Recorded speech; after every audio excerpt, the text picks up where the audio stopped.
আমার জীবনের অভিজ্ঞতা দিয়ে বলছি, আমি 21 বছর বয়সে বিয়ে করেছি। 21 বছর বয়স পর্যন্ত আমি 1 গ্লাস দুধ খেতাম। গ্লাসটা এত বড় ছিল, তাহলে কয় গ্লাস দুধ হলো? এখান থেকে এত বড় ছিল গ্লাসটা, 1 গ্লাস মাত্র দুধ খেতাম। 3 গ্লাস হয়ে গেল না? 2 গ্লাস বা 3 গ্লাস হলো, এত বড় একটা মগ। কিন্তু আমার যখন বিয়ে হলো, আমি শ্বশুর বাড়ি যাওয়ার পর থেকে আর 1 গ্লাস দুধ খেতে পাইনি। এখন আমাকে বলবে আমাকে কি মেরেছে, কেটেছে? সেটার চেয়ে বড় কথা, সামাজিক ভাবে এমন একটা জিনিস তৈরি হয়, বিয়ের পরে মেয়েরা শ্বশুর বাড়িতে গিয়ে ওই যে ফ্রিডম, ওই যে আম্মু আমাকে দুধ দাও, ডিম দাও। ছেলের বউ দুধ খায়, ডিম খায়, কেমন না? কিন্তু ছেলের বউ কি মানুষ না? তাকে তো দুধ ডিম খেতে হবে। তাহলে বাল্য বিয়ে যে করছে, আমি 21 বছর বয়সে যে দুধটা এনশিওর করতে পারিনি, ছোটবেলায় 13 বছর 14 বছর বিয়ে হলে তুমি কি এনশিওর করবে? তোমার পেটে হঠাৎ করে বাচ্চা, তুমি তো কিছুই জানো না, হঠাৎ করে বাচ্চা আসলো, তোমার বাচ্চার সমস্ত নিউট্রিশন নিয়ে গেল, তোমার পেটে তোমার বাচ্চা হলে গেল তোমার শরীরের শত্রু। কিন্তু এই শিশুটার তো কোনো দোষ নেই, দোষটা কার?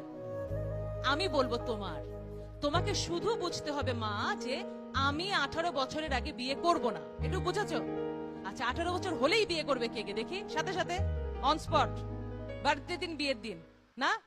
আচ্ছা, ভেরি গুড। 18 কারণ তোমাদেরকে নর্থ সাউথ যেতে হবে, বিয়ে করে ফেললে কিন্তু আবার কি বলবে যে তোমার স্কলারশিপ ক্যান্সেল হয়ে যাবে। সুতরাং আসলে বিয়েটা কিন্তু জীবনের খুবই গুরুত্বপূর্ণ একটা দিক। কারণ কি, বিয়ে কি জানো, বিয়ে হচ্ছে জীবনের দ্বিতীয় জন্ম। প্রথম জন্মে কিন্তু আমরা বাপমা সিলেক্ট করতে পারি না। আমি হঠাৎ করে বললাম আমি গহর রিজভির মেয়ে হতে চাই, আল্লাহ আমাকে গহর রিজভির মেয়ে করে দিল, সম্ভব? সম্ভব না। তাহলে ওটা আল্লাহ করেছেন, ওটা ভাগ্যে হয়ে গেছে। এখন সম্ভব, তুমি কাকে বিয়ে করবে? তুমি কি একটা ড্রাগ অ্যাডিক্ট, অযোগ্য ছেলেকে বিয়ে করবে? তোমার সন্তান হবে একেবারে রুগ্ন, এবং তোমার সোসাইটিতে কোনো অ্যাকসেপ্টেন্স থাকবে না, সবকিছু নষ্ট হয়ে যাবে। অথচ মেয়েরা কি করে?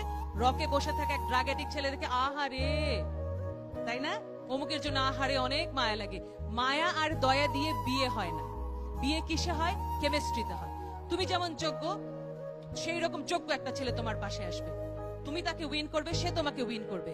আমার স্বামী আমার জন্য আইর মাছ রান্না করে এবং সে পৃথিবীর শ্রেষ্ঠ কুক, তাতে করে কি কম পুরুষ হয়ে গেল? না। কিন্তু স্বামী স্ত্রী দুজন দুজনকে এইভাবেই সাপোর্ট করে।